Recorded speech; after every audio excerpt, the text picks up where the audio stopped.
Capítulo 2. O abandono sob os holofotes. O céu de Paris, antes de um azul límpido, fora tingido por um roxo doentio. No topo da torre Montparnasse, a silhueta solitária de Lady Bug se destacava contra o caos. Ela ofegava, o ioiô girando em uma velocidade frenética para repelir os ataques de devastador de verdades, um acumatizado colossal nascido da frustração de um jornalista que Lila Rossi havia desacreditado publicamente na semana anterior. Enquanto isso, a poucos quilômetros dali, o clima era o oposto. A mansão agreste brilhava com luzes de festa. Lila, usando um vestido que ela afirmava ter sido desenhado exclusivamente por Gabriel Agreste, era o centro das atenções. Adrien estava ao lado dela, ostentando seu sorriso de catálogo. O anel em seu dedo vibrou. O sinal de alerta de Lady Bug. Adrien sentiu a pulsação, mas olhou para o lado. Lila estava no meio de uma história sobre como ela e o príncipe Ali salvaram um orfanato. Se ele saísse agora, a paz, que ele tanto prezava, seria arruinada. Lila ficaria ofendida, seu pai ficaria furioso e o evento seria um desastre. Ela consegue dar conta sozinha por um tempo, pensou Adrien, fechando a mão sobre o anel para silenciá-lo. Lady Bug é forte. Ela sempre resolve tudo. Eu mereço uma noite normal sem ter que pular por telhados. Ele não se importava que o sinal de Lady Bug indicasse nível de emergência máxima. Para Adrien, sua conveniência social e o conforto de não ter que lidar com o drama de Lila valiam mais do que o dever. Nas ruas de Paris, os telões gigantes que costumavam exibir anúncios agora transmitiam o desastre ao vivo. A multidão estava paralisada. Onde está o Cat Noir? Gritava um civil, apontando para a tela onde Lady Bug era lançada contra uma parede de concreto. A câmera do helicóptero da TV deu um zoom. Lady Bug estava sangrando no supercílio, o traje manchado de poeira.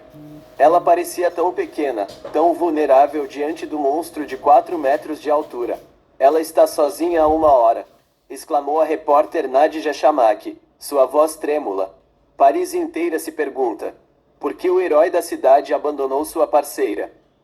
Lady Bug está lutando por todos nós, mas quem está lutando por ela? Na festa, os convidados começaram a notar as transmissões em seus celulares. Alia arregalou os olhos, mas Lila rapidamente interveio. O Cat Noir me mandou uma mensagem secreta. Ele está em uma missão especial de reconhecimento para o governo. Lady Bug pediu para ele não interferir agora. Ela quer toda a glória para ela, sabem como ela é orgulhosa. Alia hesitou, mas a influência de Lila era um veneno que já havia paralisado seu bom senso. Ela voltou a filmar Lila, ignorando a imagem da própria ídolo sendo esmagada na tela. No topo da torre, Lady Bug sentiu o mundo girar. Suas pernas tremiam. Ela nunca se sentira tão abandonada. Ela chamou por Cat Noir repetidas vezes pelo comunicador, mas só recebia o silêncio. A solidão que sentia como Marinette agora se manifestava fisicamente como Lady Bug. De repente, o acumatizado congelou. Uma sombra desceu do céu, não vinda de uma borboleta, mas de uma presença física. Shadow Moth não estava mais escondido em seu sótão. Ele estava ali, em carne e osso, flutuando sobre a plataforma. Com um gesto seco, Shadow Moth desfez o Akuma. O monstro se dissolveu em fumaça negra, deixando o jornalista confuso no chão. O quê? Lady Bug tentou se levantar, o ioiô em punho. Ele não vem, Lady Bug. A voz de Shadow Moth ecoou, amplificada pelo silêncio da transmissão ao vivo que captava cada palavra. Seu cavaleiro está muito ocupado desfrutando de champanhe e mentiras para se importar com o seu sacrifício. Paris inteira parou. Nas casas, nos bares, na festa dos Agreste, o som da TV era a única coisa que se ouvia. Shadow Moth caminhou lentamente em direção à heroína caída. Ele não parecia um vilão naquele momento, mas um carrasco revelando uma verdade cruel. Olhe para você, disse ele, apontando para as câmeras que o cercavam. Você sangra por eles. Você protege os pais que a ignoram e os amigos que a humilham sob máscaras de amizade. E o seu parceiro? Ele a deixou para morrer por um capricho. Ladybug sentiu as lágrimas arderem. Como ele sabia? Como ele podia ler tão bem o vazio em seu peito? Eu não preciso de um Akuma para destruir você hoje, Ladybug. Shadow Moth sibilo, inclinando-se sobre ela enquanto Paris assistia, horrorizada. A própria realidade desta cidade já fez o meu trabalho. Você está lutando por um povo que prefere uma mentirosa a uma heroína. Por que continuar? Nesse instante, a câmera focou no rosto de Ladybug. A máscara não escondia o tremor em seus lábios.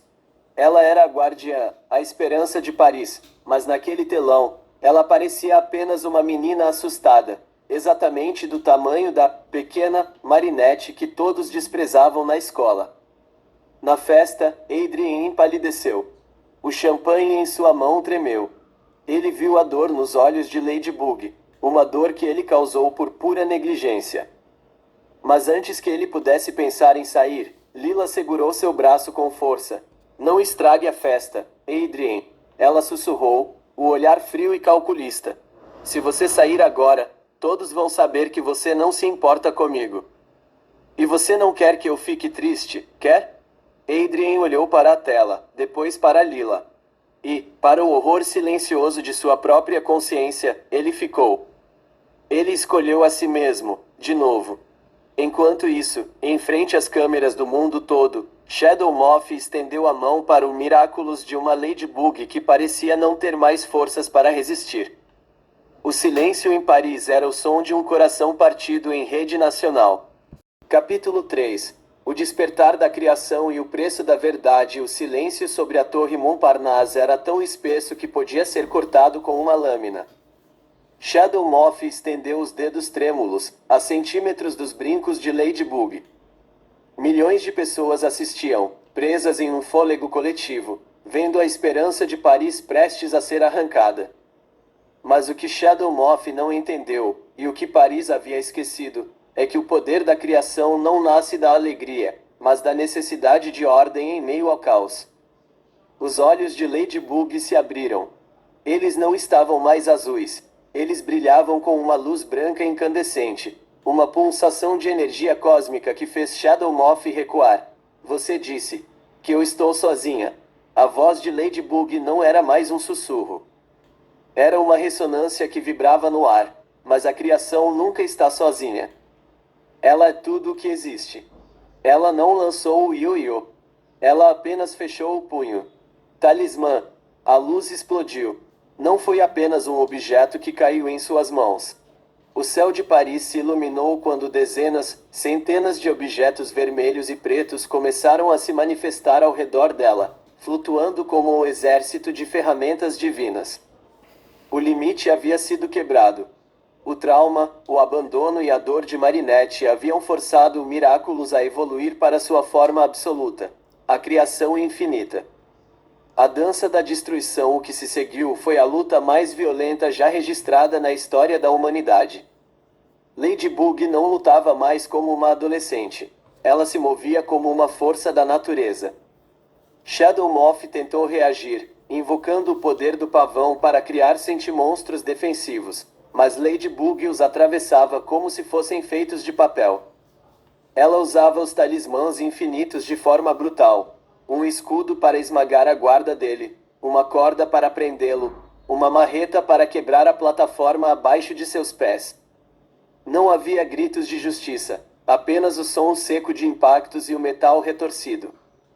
Ladybug avançou, ignorando os próprios ferimentos que se reabriam.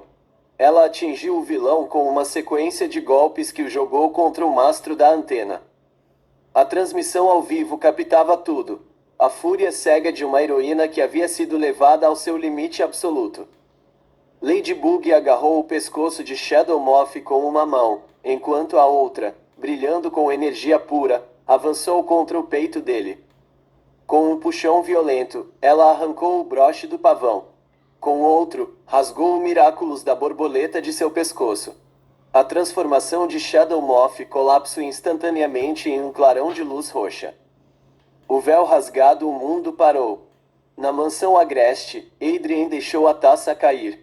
O cristal se despedaçou no chão, ecoando o silêncio da sala. Na tela, caído e humilhado aos pés de Ladybug, não estava um monstro. Estava Gabriel Agreste, pai. O sussurro de Adrien foi um sopro de horror. Lila Rossi, pela primeira vez, perdeu a fala.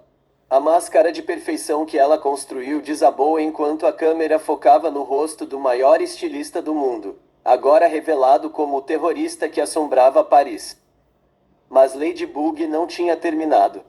Sua respiração era um chiado agudo. O sangue escorria de seu supercílio, manchando o traje vermelho. Ela olhou para Gabriel com um desprezo que atravessou a lente da câmera. Gabriel tentou dizer algo, talvez uma desculpa, talvez uma ameaça. Mas Ladybug não deu chance. Com o último resquício de sua força física, ela concentrou toda a sua dor, toda a negligência de seus pais e o abandono de seus amigos em um único movimento. Ela desferiu um soco devastador, carregado de energia cinética, diretamente na mandíbula de Gabriel. O som do impacto foi seco. Gabriel Agreste foi lançado para trás, desmaiando antes mesmo de atingir o chão. A queda da pequena gigante Ladybug ficou de pé por mais 2 segundos. Ela segurava os miraculos recuperados, mas seus dedos estavam sem força. O brilho branco em seus olhos desapareceu. O traje começou a falhar, chiando como uma lâmpada prestes a queimar. O custo de sustentar o talismã infinito em um corpo tão exausto era alto demais. Tiki, chega, ela murmurou. A transformação se desfez em um rastro de faíscas cor-de-rosa. No centro da plataforma, rodeada pelos destroços da batalha, não estava uma deusa. Estava Marinette do Pen Sheng. Ela parecia tão pequena. O sangue cobria metade de seu rosto, e suas roupas civis estavam rasgadas. Ela parecia, mais do que nunca, a criança de 9 anos que todos usavam como alvo de piadas. Ela cambaleou, os olhos vazios focando na câmera por um breve instante antes de suas pernas cederem. Marinette desabou no chão frio, inconsciente, sangrando sobre o concreto da torre que ela acabara de salvar. Paris entrou em choque. Na padaria, Sabine e Tom caíram de joelhos, o horror de perceberem que a filha que eles ignoraram por 3 meses era a salvadora que sangrava na TV. Na festa, a multidão olhava para a tela e depois para a cadeira vazia onde Marinette deveria estar. Alia sentiu o celular escorregar de suas mãos. Adrien Agreste estava paralisado, olhando para a imagem de Marinette caída. O segredo que ele tanto negligenciou, a pessoa que ele considerou barulhenta e mimada, era a única pessoa que realmente carregou o mundo nas costas enquanto ele bebia champanhe com a mulher que a destruía. A verdade não libertou Paris. Ela a esmagou sob o peso da culpa.